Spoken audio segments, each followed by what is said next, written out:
Buenas tardes. Hoy día vamos a revisar las medidas numéricas de resumen de forma. En las sesiones anteriores ya hemos revisado las medidas numéricas de tendencia central, de posición, de dispersión y con este último grupo finalizamos las medidas numéricas de resumen. ¿Sí? Entonces, en este grupo de medidas de forma vamos a analizar dos aspectos de la forma de la distribución de una variable.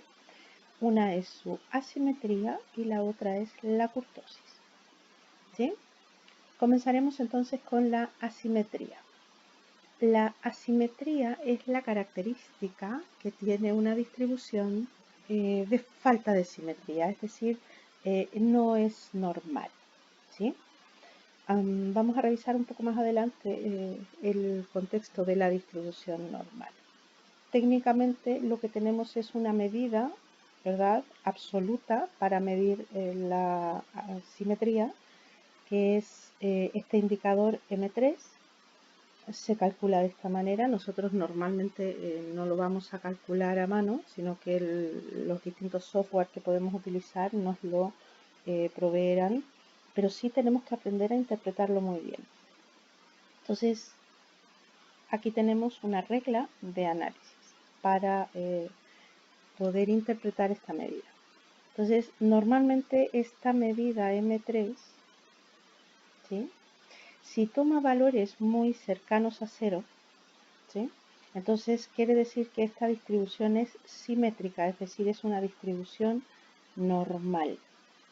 ¿Qué significa esto? Significa que la mayoría de los valores de esa variable tienden a concentrarse en torno al centro y unos pocos están en los extremos de manera equilibrada. ¿Sí? Se habla de que esta curva es insesgada, no tiene sesgo, ¿sí? Es decir, no tiene decaimiento en alguna de los dos costados. En las curvas simétricas también, como ya lo hemos mencionado antes, media, mediana y moda coinciden, ¿sí? Si este M3 es muy superior a 0, entonces hablamos de una distribución asimétrica positiva, ¿sí? En este caso estaríamos en la segunda curva, es decir, la distribución disminuye suave y paulatinamente en la zona derecha, ¿sí? Por eso se habla de una asimetría positiva. En este caso, entonces, lo que suele ocurrir es que hay datos atípicos o datos muy distintos en la parte superior, ¿cierto?, de la variable, y por lo tanto arrastran a la media, ¿cierto?, a que esté por sobre la mediana.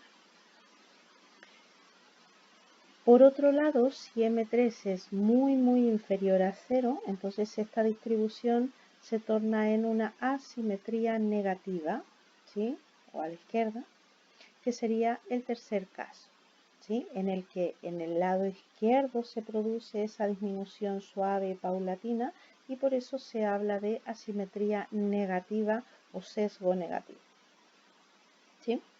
Entonces, en este caso, dado que este sesgo negativo, esta asimetría negativa se produce porque hay algunos valores atípicos o valores muy distintos por debajo de los valores habituales, ¿cierto?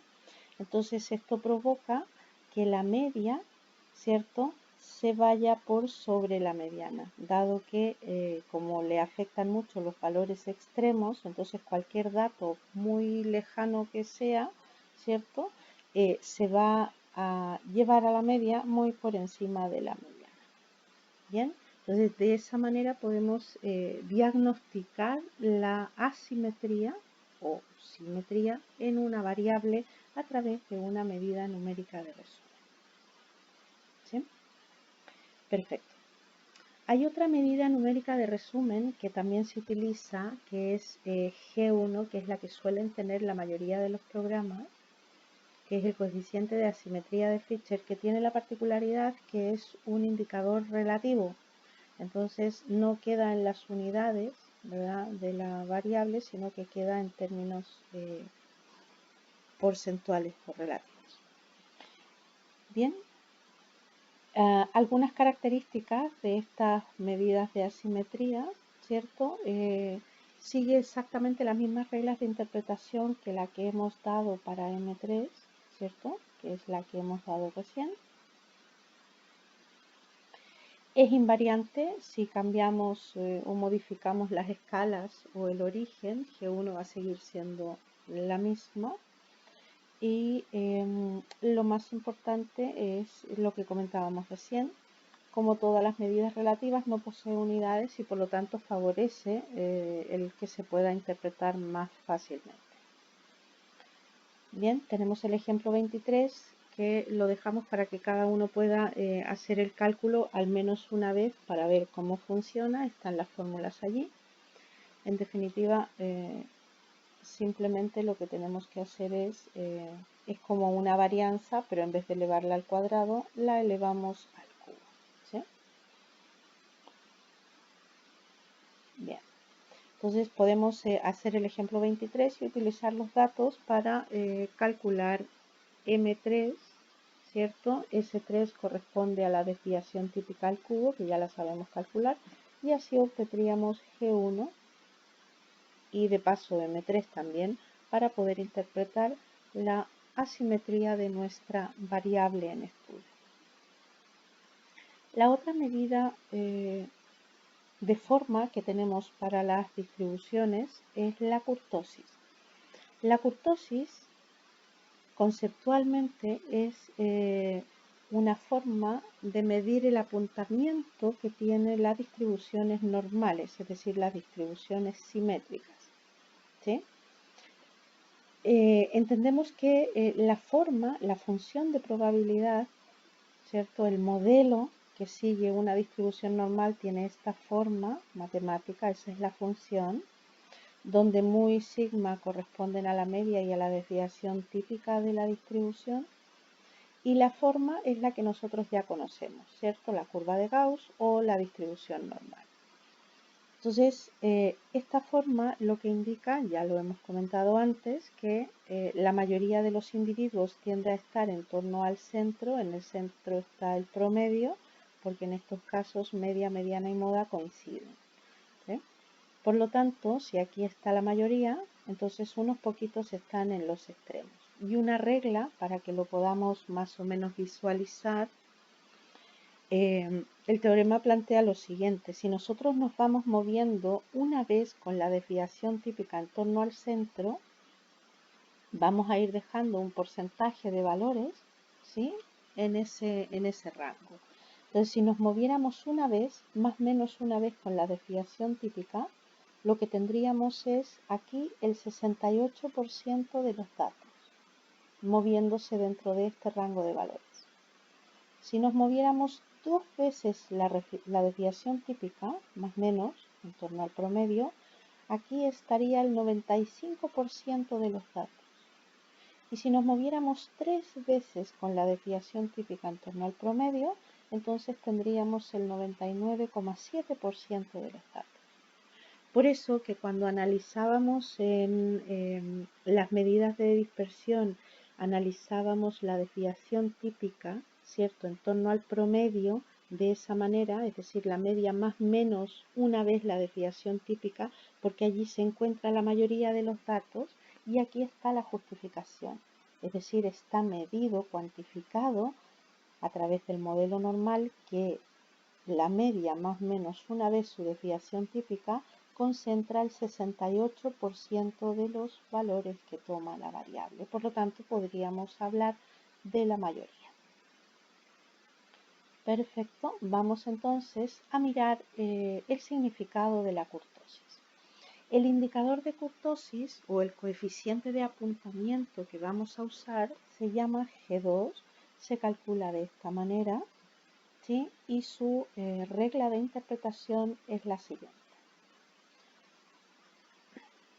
Cuando G2 es muy cercano a 0, entonces hablamos de una curva que tiene un grado de apuntamiento normal, hablamos, ¿no?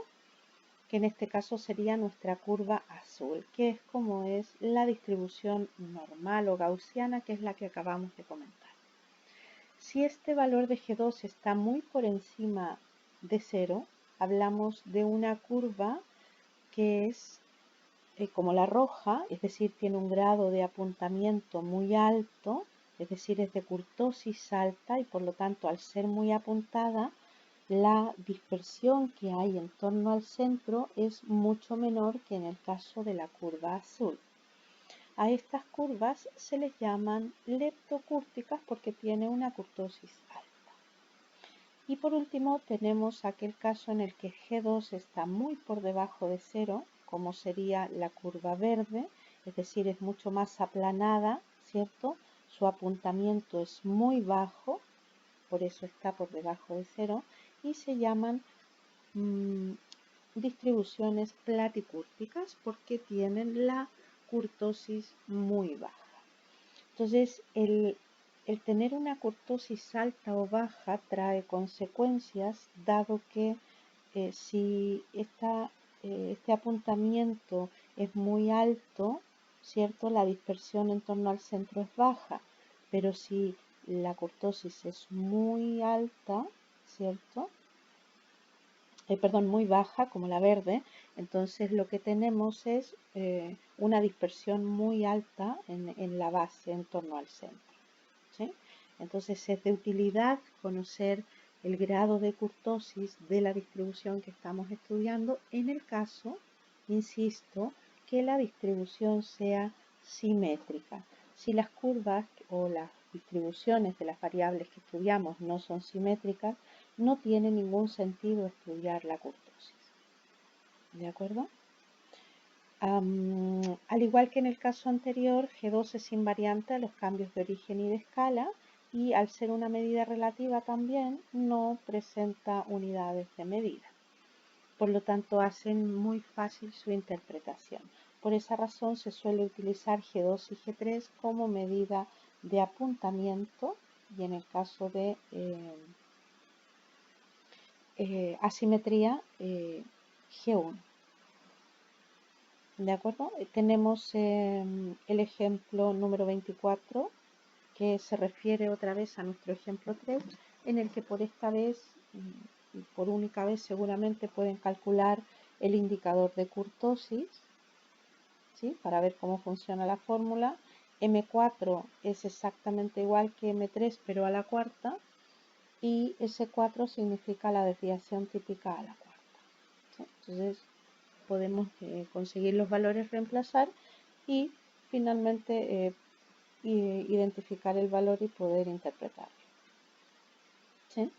En las sucesivas sesiones podemos consultar respecto de si le hemos hecho bien o no o por alguno de los canales que ya tenemos, ¿sí? El foro, los mensajes de Educa o el correo electrónico. ¿De acuerdo? Con esto terminamos entonces las medidas numéricas de resumen, ¿sí? Repito, habiendo pasado por las medidas de centralidad, las medidas de posición, las medidas de dispersión y las medidas de forma. Ahora estamos en condiciones de poder realizar un análisis descriptivo numérico unidimensional, es decir, para una variable, ya que la etapa siguiente es hacer el análisis bidimensional. Hasta la próxima.